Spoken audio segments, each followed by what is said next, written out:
Hi, this is Peter Perenduk. I'm Vice President and Chief Architect of Advanced Trading Technologies at TradeStation, and today I'm going to present a demo of the TradeStation Development Environment's new resource editor and show you how it can be used to easily add forms to your analysis techniques.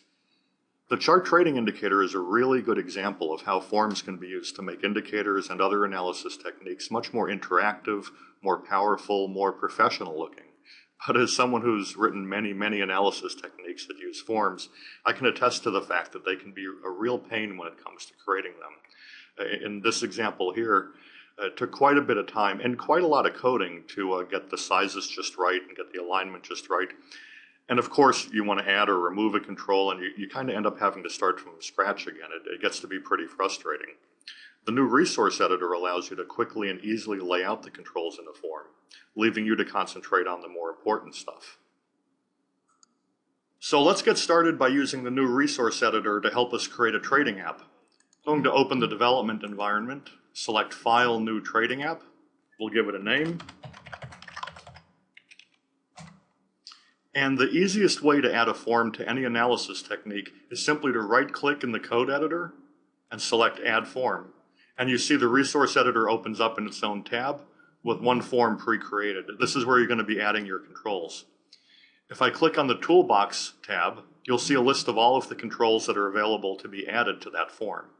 As with other components, you can select and then double-click, and it gets added. Let me just add a couple of more different controls here. So progress bar, radio button. And you see it's very easy to relocate the controls now. You simply just select them and drag them to whatever location you want.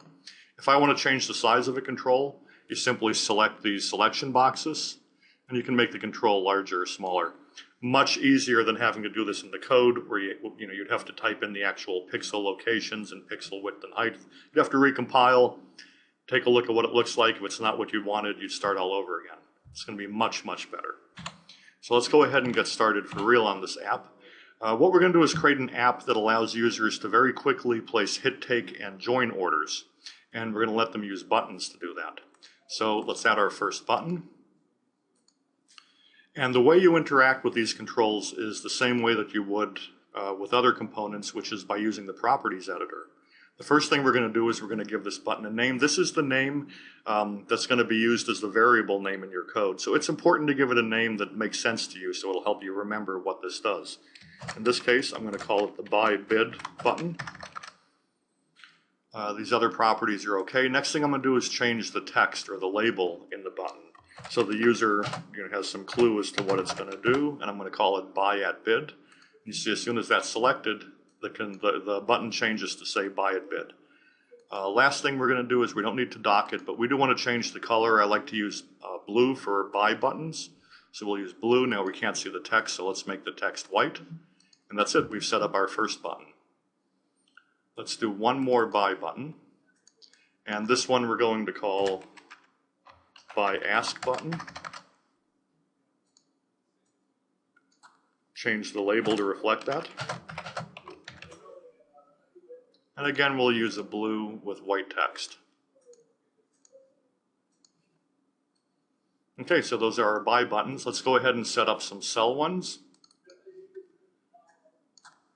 This will be our sell bid button.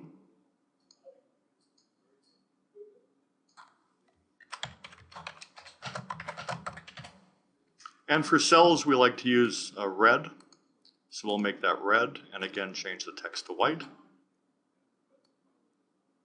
And we'll just have one more order entry button, and this is going to be our sell at ask button.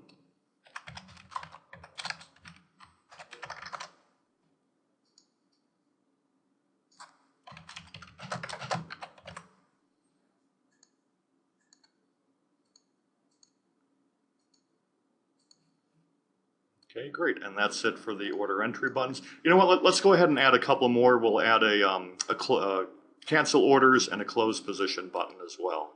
Should be quick to do. So we'll call this one simply cancel button. And we'll have the text say cancel.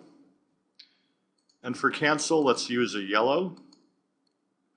and that's a little bit bright. It's nice to have the immediate feedback to be able to see the colors instead of having to put it in the code and recompile, look, and then if you don't like it, having to go back in again. I'm just going to edit this to be a little bit darker. I'm going to choose Other and just select something a little shade darker right there. That looks good. And let's go ahead and make the text white there also. And finally, let's add a close position button. Move that to where I want it. We'll call this Close button. Change the label. And for the close, let's use a cyan. That's a little bit bright too.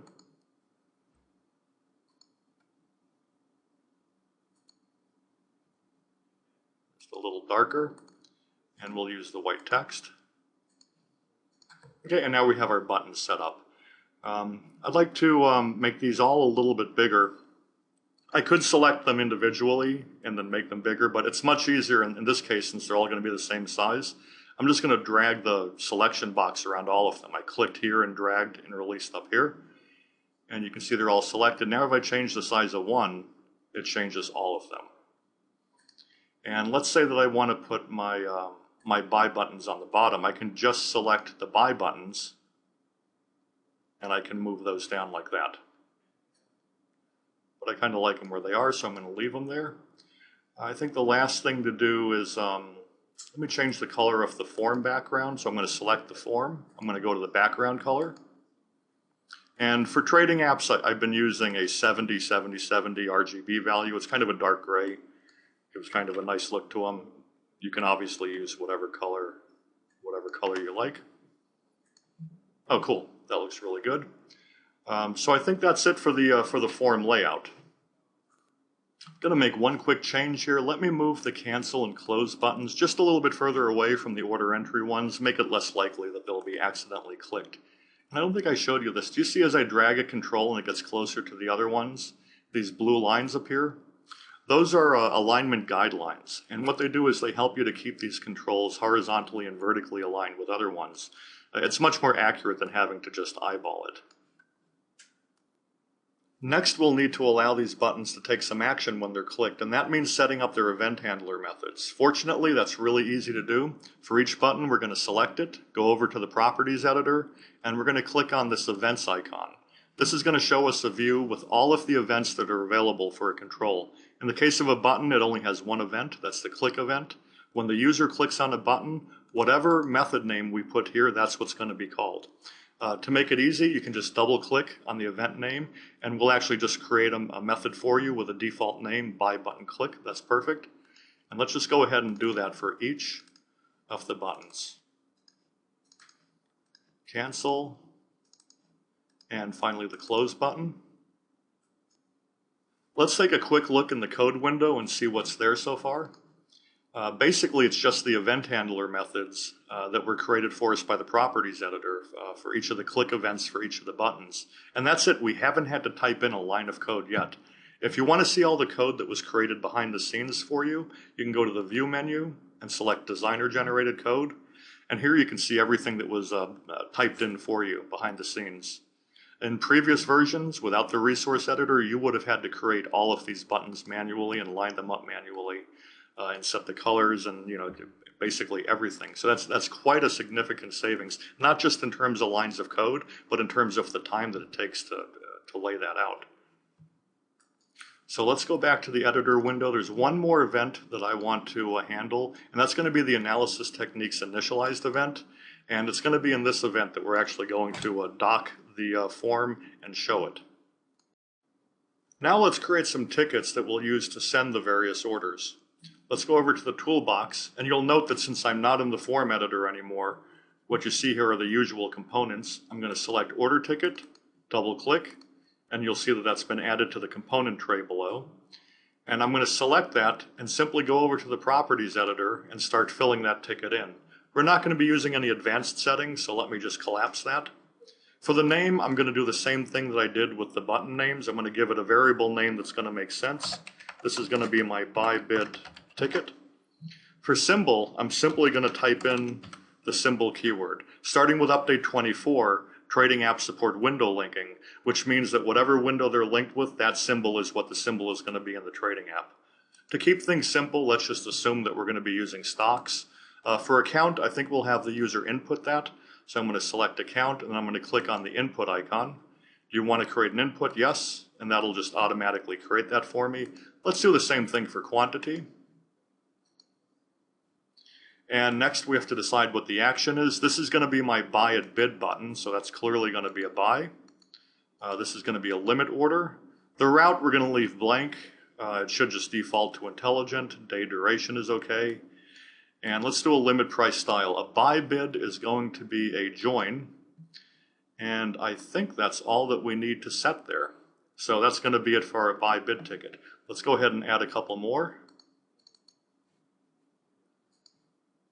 Next is going to be our buy ask ticket. And just like before, we're going to give it a symbol, stock. Since we've already added the account input, we can just say use the iAccount input name. Same with quantity, we'll use the iQuantity. The action here is also going to be a buy. It's also going to be a limit. We'll leave the route blank. And in this case, the limit price style is going to be hit take. Okay, let's go ahead and add our sell tickets.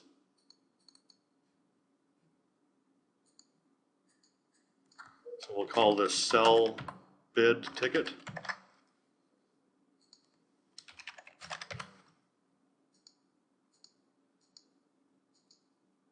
Use the same account, use the same quantity. In this case, it's going to be a sell order. If this were a production application, what I would do is use a positions provider to check the position. And if you didn't have a position, I would make it sell short. If you had a position, I would make it sell. But this is just a small example to show you the resource editor. So I'm not going to go to that much trouble. Let's go ahead and make this a limit.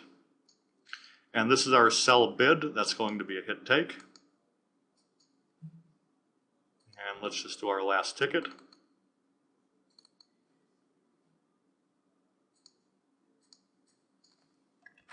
Sell ask ticket.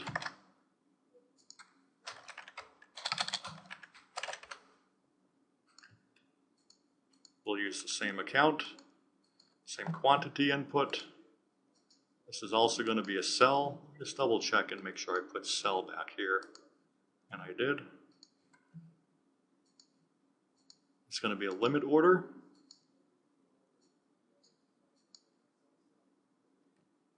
And the sell ask is going to be a join. Okay, and that's it for our tickets. So I'm almost done, and what's really great is that I haven't had to type a line of code in yet. It's pretty amazing. Everything has been done either through the new resource editor or through the properties editor. As a matter of fact, let's take a quick look at the designer generated code and see what's been done for us here. You can see there's quite a bit of code that in prior versions I would have been responsible for entering. We're over 330 lines of code.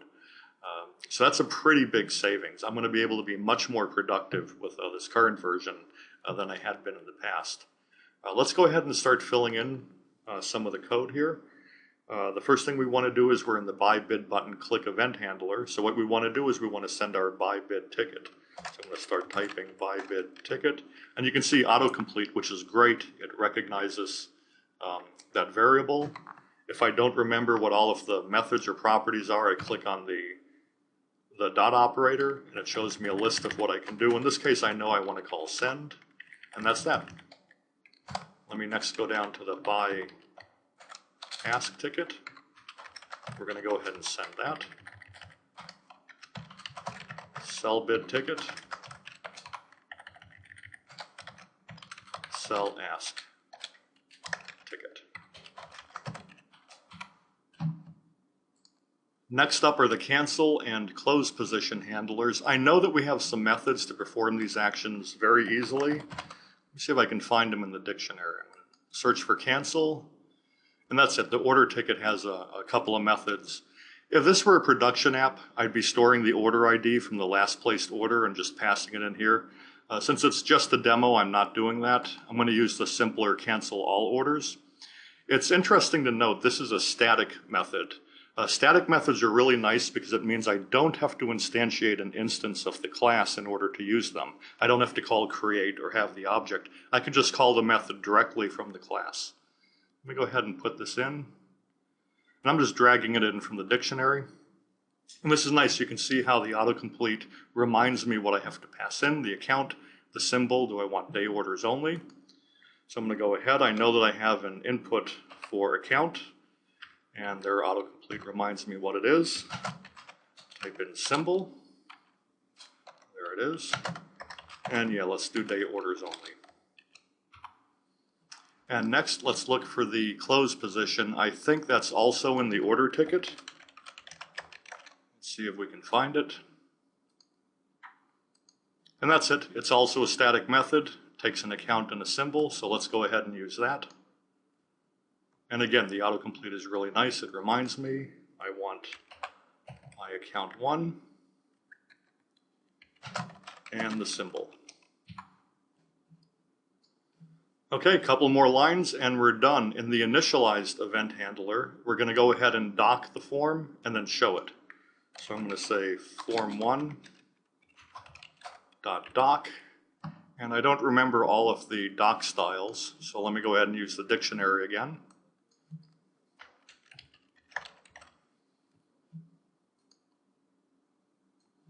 Okay, that's it. I'm going to say equals dock style dot, and even though it's a trading app, you still have to dock the form in the trading app. And then the last thing that we do is form1.show. And that's it. Let's verify it and see if it works. We'll go back to the platform now and click on the Trading Apps Launcher, this tab right here. And if I scroll to the bottom of this window, we'll see the trading app we just created. I'll select that, and that looks really good. These trading apps are really nice. They're saved in the workspace along with your other windows. They can be as simple or as complex as you like. Just a great way to create custom solutions. For this app, we need to set the account in the inputs, so let me go ahead and format the trading app. Go to the Inputs tab, and I'm going to select my account. If this were a production app, I'd probably have a drop-down in here to let you select from the various accounts that were available, but since this is just a demo, it was easier to do it this way. Let me go ahead and click OK. And I'm also going to open up a market depth window to go along with this. And let's go ahead and turn the symbol linking on. And I'm going to change the symbol just to show that working. I'm going to make the trading app active. I'm going to type in Yahoo. And you can see that flashed quickly. So this is using Yahoo. The market depth is using Yahoo. Let's give it a try.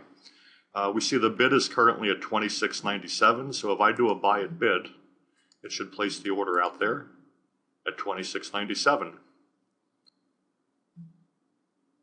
me cancel that order. And let me do, and you can see it got canceled. Let me do a buy at ask. That should get filled right away. Order filled. And it did. Let me go ahead and do a sell at ask. It's going to be out there at $26.99. And it is. It's not getting filled. Let me cancel that quickly. Let me do a sell at bid. That should fill right away. Order filled. Great. Let me do one more buy at ask. That should open up another Order position, filled. and we see Yahoo up here. Let me just click on the close position button down here, and we should see this disappear. Order filled. Great, it seems to be working. Let's go back and take a last look at the code. I only had to enter 8 lines, and with help from the dictionary and autocomplete, it was really easy to create. And you know, it's pretty functional considering it's only a few lines of code. I think the Easy Language team at TradeStation have done an outstanding job with this new tool, and I encourage you to start experimenting with it. And as always, we welcome your feedback. And with that, thanks a lot for listening.